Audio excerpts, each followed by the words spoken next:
수면제 단약 후 다시 못 자서 멜라토닌과 마그네슘을 먹고 있어요. 계속 먹어도 될까요? 이것도 점차 줄여야 할까요? 수면제를 단약한 건 대단한 노력이죠. 어떤 수면제를 드셨는지는 잘 모르겠습니다. 그런데 다시 잠을 못 자요. 멜라토닌과 마그네슘을 추가로 복용하기 시작했답니다. 근데 이것도 약처럼 오래 먹어야 될까? 이것도 먹다가 끊어야 될까? 이 고민이신 것 같아요. 수면제 중에 벤조디아제핀 계열의 수면제가 있어요. 아티반, 리보틀 이런 거죠. 테파스, 자낙스. 그 다음에 비벤조디아제핀 수면제. 여기에는 졸피뎀, 지드럭이라고 하는 약물이죠. 이 약물들은 갑자기 끊으면 더 못 자는 반동불면증이 생기는 거거든요. 자, 이럴 때 단약을 하고 바로 잠을 다시 못 자는 반동불면증으로 이렇게 되는 건지는 모르겠어요. 아니면 단약을 하고 한동안 잘 잤어요. 다시 불면증이 생겼는지 모르겠습니다. 한데 약을 끊었더니 다시 못 자는 상태가 됐다면 그건 반동불면증, 리바운드 인솜니아라고 하는데 이럴 때 멜라토닌이라든지 마그네슘을 먹어서 해결되지 않습니다. 왜냐하면 멜라토닌과 마그네슘은 사실 식품처럼 같은 거거든요. 약으로 자고 약을 먹다가 못 끊으면 금단현상이 있으면 이런 식품으로는 해결되지 않습니다. 다행히 약을 끊고 한동안 잘 자다가 다시 특정 이유로 못 잔다면 이때는 수면제를 먹는 게 아니라 멜라토닌이나 마그네슘 드셔도 됩니다. 왜냐하면 이건 습관성 의존성 없으니까 드셔도 돼요. 대신에 멜라토닌이나 마그네슘 자체가 긴장을 풀어주고 수면 유도 효과가 있어서 드시는 건 좋은데 이것만 갖고는 해결되지 않아요. 꿀장 튜브에서 누누이 말씀드리고 가장 강력하게 말씀드리는 취침 루틴. 잠자기 1시간 전에 핸드폰이나 컴퓨터 보지 말고 조용한 공간에서 노란 조명 아래 스트레칭, 복식호흡, 요가 동작, 명상, 책 읽는 것들을 하면서 몸과 마음의 긴장을 풀고 누워라. 이거를 하시는 겁니다. 멜라토닌, 마그네슘은 장기 복용해도 오래 복용해도 큰 부작용 없거든요. 적정 용량만 드신다면. 멜라토닌 또 오래 고용량을 드시면 어지럽고 졸리고 위장장애가 생기고 이런 문제가 생기죠. 꿈이 많아지고 우울증이 높아지고. 마그네슘 또 적정 용량만 드시면 되는데 과하게 드시면 설사가 생길 수 있어요.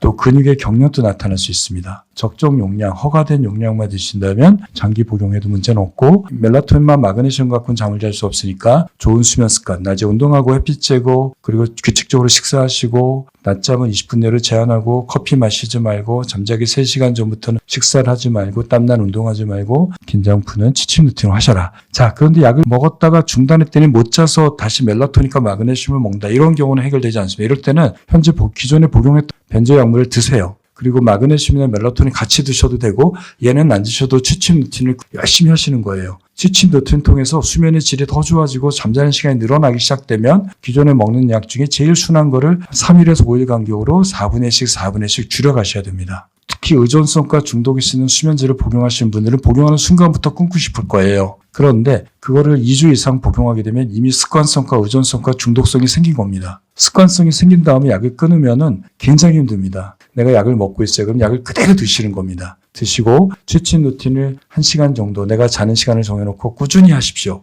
그래서 한 5일에서 일주일 지나면 잠의 질이 약만 먹을 때보다 개선이 되고 수면의 질이 좋아지고 잠자는 시간이 늘어나기 시작되면 그리고 그게 만족스러워지면 그때 그때 약을 복용하는 약 중에 한 가지를 정해서 4분의 1씩 덜어내시기 바랍니다. 3일 간격으로 4분의 1씩 덜어내면 일주일에서 열흘이면 거의 끊어요. 하나를. 20일이면 2개를 끊죠. 30일이면 3개를 끊어요. 약을 먹다가 끊었는데 반동불면증으로 더 못 자게 되면 약은 유지하세요. 취침 루틴 잘 하시고 좋아지면 약을 줄이세요. 이게 제 답입니다. 우리가 수면제라고 얘기하는 잠을 자게 해주고 또 잠을 도와주는 약들이 많이 판매가 되고 우리가 사용하고 있습니다. 수면제는 뇌를 좀 억제해서 잠을 좀 쉽게 들게 하고 또 중간에 깨지 않도록 개발되는 약물의 모든 집합체를 수면제라고 할 수 있습니다. 이런 약들을 적절하게 잘 쓰게 되면 의존성이나 내성 없이 본인이 원하는 적절한 수면 시간을 유지할 수 있지만 수면제를 잘못 사용하거나 과량 복용하게 되면 중독이나 의존성이 생겨서 약을 끊지 못하는 악순환의 고리에 빠져들 수도 있습니다. 그래서 오늘은 수면제에는 어떤 종류가 있고 어떤 약물은 의존성과 습관성이 없이 안전하게 사용할 수 있는 약인지 알아보고요. 또 일부 약제들은 습관성과 의존성이 있기 때문에 이런 약물들을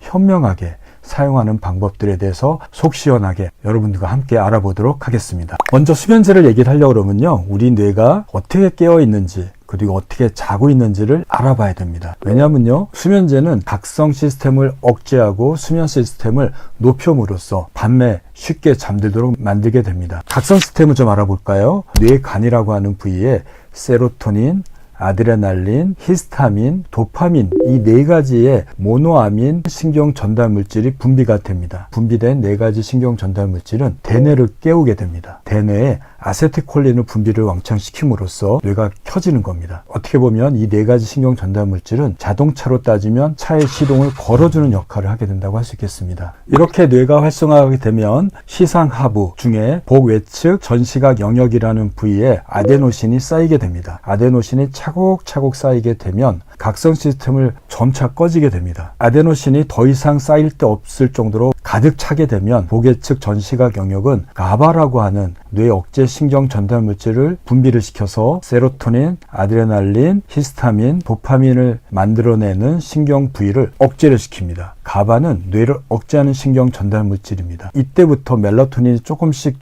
분비가 되면서 한두 시간 지나면 멜라토닌이 굉장히 많이 나와서 우리 뇌는 지속적으로 잠을 자는 과정을 갖게 됩니다. 수면제는 지금 말씀드렸던 각성 시스템의 각각 요소들을 억제함으로써 뇌가 켜지지 않고 잠을 지속적으로 잘 수 있도록, 즉 인위적으로 약을 먹어서 잠자는 시스템을 활성화시키는 약물들이라고 할 수 있겠습니다. 수면제는 크게 네 가지로 구분할 수 있습니다. 첫 번째는 가바를 높임으로써 뇌가 억제되도록 잠을 잘 수 있도록 만드는 약물들입니다. 이러한 약물들을 우리가 벤조디아제핀 계열의 약물이라고 합니다. 벤조디아제핀 수용체는 크게 세 가지로 나눌 수 있어요. 하나는 알파1, 알파2, 알파3인 거죠. 알파1은 졸음을 만드는 겁니다. 우리가 잠을 쉽게 들도록 만드는 수면제 효과를 가지고 있습니다. 알파2는 항불안 효과입니다. 수면제를 복용하거나 안정제를 복용하게 되면 마음이 진정돼서 불안장애에도 사용할 수 있는 겁니다. 세 번째는 근육 이완 효과입니다. 근육 통증이 심하거나 근육 경련이 심할 때 이런 약물들을 치료제로 사용하기도 합니다. 이런 벤조디아제핀 약물에는 아티반, 로라제팜이죠.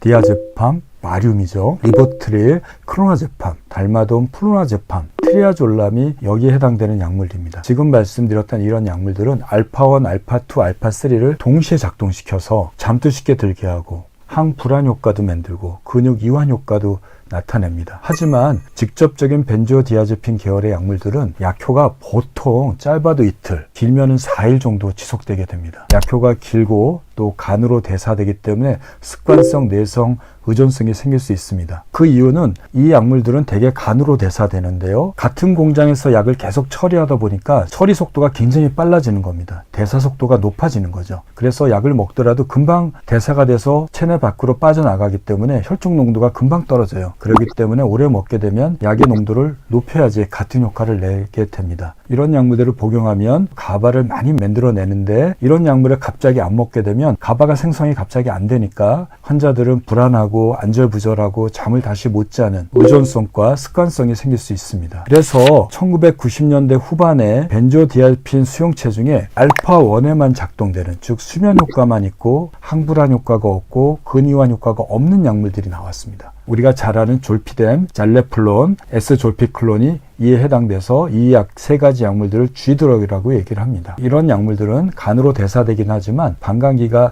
3시간에서 5시간, 또 일부 약들은 2-3시간밖에 안 가기 때문에 굉장히 이상적이죠. 약을 먹으면 우리가 원하는 5-6시간 정도 잠자고 그 다음에 약효가 없어지게 되고 또 의존성과 습관성이 상당히 없고 또 항불안 효과가 없고 근이완 효과가 없어서 낮에 낙상 안 생기어서 수면제로서는 굉장히 이상적인 약물로 알려져 있습니다. 하지만 이런 약물들도 오래 사용하다 보니까 부작용이 보고가 됐습니다. 대표적인 부작용이 에드워드 케네디의 교통사고였습니다. 당시 미국 상원의원이었던 에드워드 케네디가 뉴욕에서 아침에 대형 교통사고를 낸 거죠. 이 졸피뎀을 2알 정도를 매일 먹었는데 그날은 약을 2배 이상 복용했다고 합니다. 본인은 기억하지 못하지만 차를 몰고 운전하고 나갔고 기억하지 못하는 상태에서 운전하다가 대형 교통사고를 낸 겁니다. 미국 식약처에서 이 사태에 대해서 조사를 하다 보니까 졸피뎀을 3개월 이상 복용하면 목류병, 자기는 기억하지 못하지만 걸어다니고 움직이고 활동하는 수면장애가 20-30%에서 확인이 되었습니다. 미국 FDA에서는 졸피뎀을 한 달 이상 매일 복용하지 말라라고 권고를 했고 유럽에서 똑같은 조사를 통해서